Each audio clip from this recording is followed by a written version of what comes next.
guys, welcome back to chapter 34 of David Walliams' The Beast of Buckingham Palace. We're already in the final section, the final part, so we're getting up to the end. And remember, if you forgot something, go back and re-listen to the story so that you can answer those questions correctly. Let's get started. Chapter 34, A Carpet of Rats.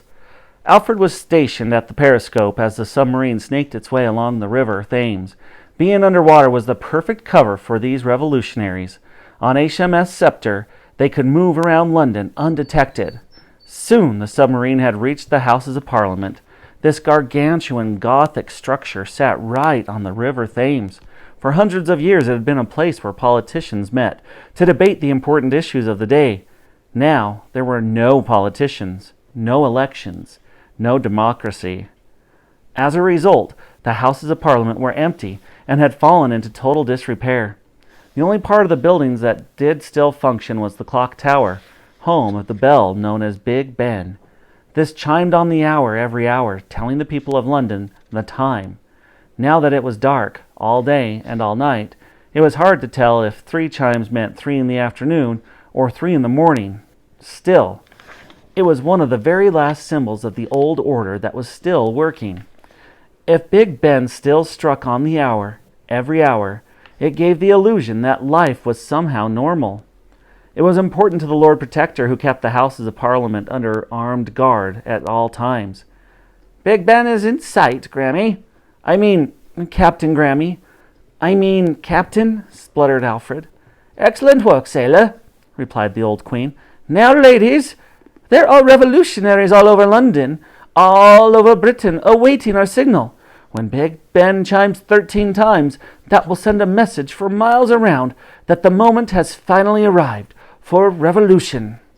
"Revolution!" chimed in the old dears together. "I will lead a team of 2 ladies, good and true, to the base of the clock tower." The old Queen unrolled a diagram of the tower.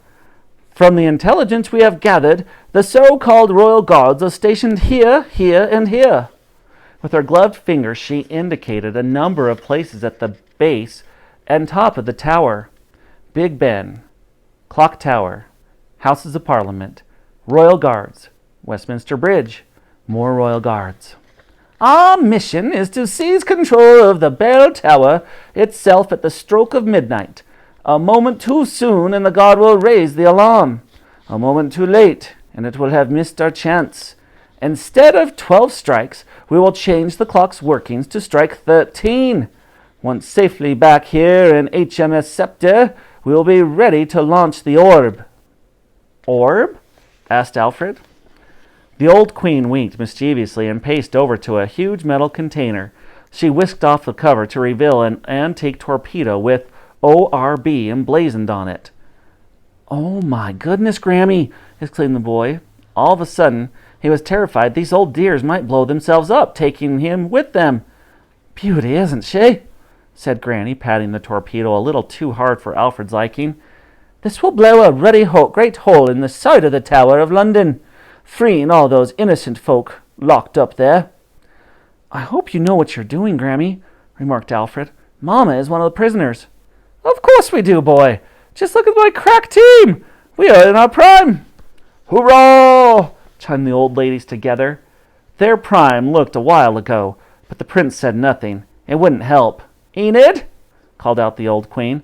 "Yes, Captain," she replied. "You are coming with me and my boy, and Agatha." "Do I have to?" complained Agatha. "Yes. Now, ladies." Alfred gave his grandmother a look. "And gentlemen, follow me."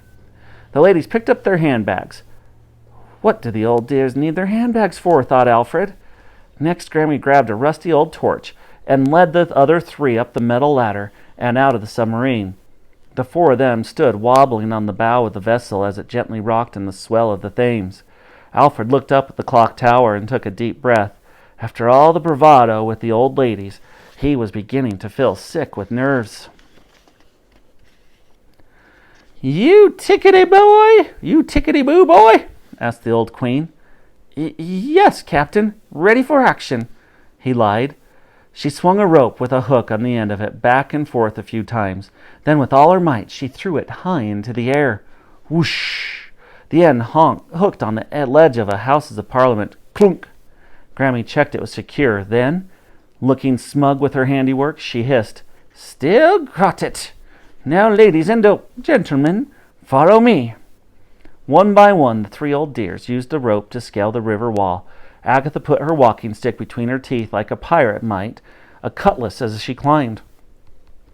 Alfred went last, and before long the group found themselves inside the deserted chamber of the House of Commons. The prince had seen pictures of this place in his history books. In the old days it was crowded with politicians. Now it had been ransacked. Windows had been smashed, and those distinctive green leather benches had been ripped, and the speaker's chair upturned. When Alfred looked down at the floor, he realized something was very wrong. "The carpet," he whispered. "It's moving." The old queen answered, "Rats?" A sea of rats was rolling over the floor, thousands of them. "Let's get out of here," whispered the boy. Grammy checked her little gold watch. "We have 10 minutes until midnight. Move out!" She gestured with her hand, and Enid and Agatha, who had been catching their breath, followed on. They passed down a hallway after hallway in the Houses of Parliament. Everywhere they stepped, rats scattered. Scratch, scratch, scratch. No one said a word until the old queen walked straight into what she thought was a net. "Help!" she cried. She had become tangled up in something that hung from one side of the wall to the other. It was only then, when the 3 began untangling her, that they realized what it was. "A spider's web," said Alfred, as he pulled the cobwebs off his grandmother. "No one has ever been down here in years," muttered the old queen, brushing a giant spider over her shoulder, as if it was a fleck of dandruff. "Onwards!" They pressed on, illuminated only by the rusty torch she was holding. As they neared a turn in the hallway, she placed her fingers to her lips. "What does that mean?" asked Enid. "Be quiet, dear," replied Agatha. "Shh!" shushed Alfred. "Oh!" exclaimed Enid. "We are nearly there yet." "I need a wee." "Shh!" shushed everyone. The old queen flicked the switch on her torch, and it turned off the light. Flick! As slowly and silently as she could, she peered around the corner. Alfred did too. In the distance, shadows could be made out. On closer inspection, these were the silhouettes of 2 royal guards. They were guarding the door to the clock tower. The old queen gently rolled her torch along to the floor, towards them. Clink, clunk, clink. The 2 guards stepped towards the torch and peered down to inspect it. The old queen gave the signal, and the 2 old ladies knew exactly what to do. Enid and Agatha charged towards the guards. "Charge!" They whacked them over their heads with their handbags. Thwack, thwack, thwack.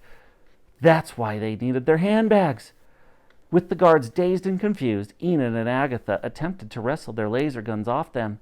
In the commotion, blasts of light shot from their guns, hitting the walls and ceiling. Zap, zap, zap, boom, boom, boom. Agatha must have been hit. Zap! As she collapsed on the floor in an instant. Thud! The old queen grabbed one of the guards from behind and trained his laser gun on the other. Alfred did the same, and in a glorious moment the 2 guards zapped each other.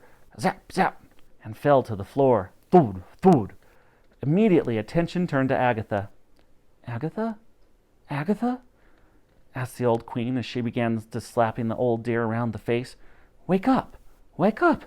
Oh dear, please, you're only 92. This isn't your time to go." Slap! Slap! Slap! But slap as she might, Agatha just wouldn't wake up. Tears welled in the old queen's eyes as she realized the worst. And that will do it for chapter 34. Now, go into your questions now. Make sure you answer them with complete sentences, restating the question like we practice in class, and you can all do. That's how you're going to get the full points, and that's what gets you to be able to go to things like SEM and to do other fun things and to have good grades. Do your best, and we'll see you tomorrow. Have a great day, guys.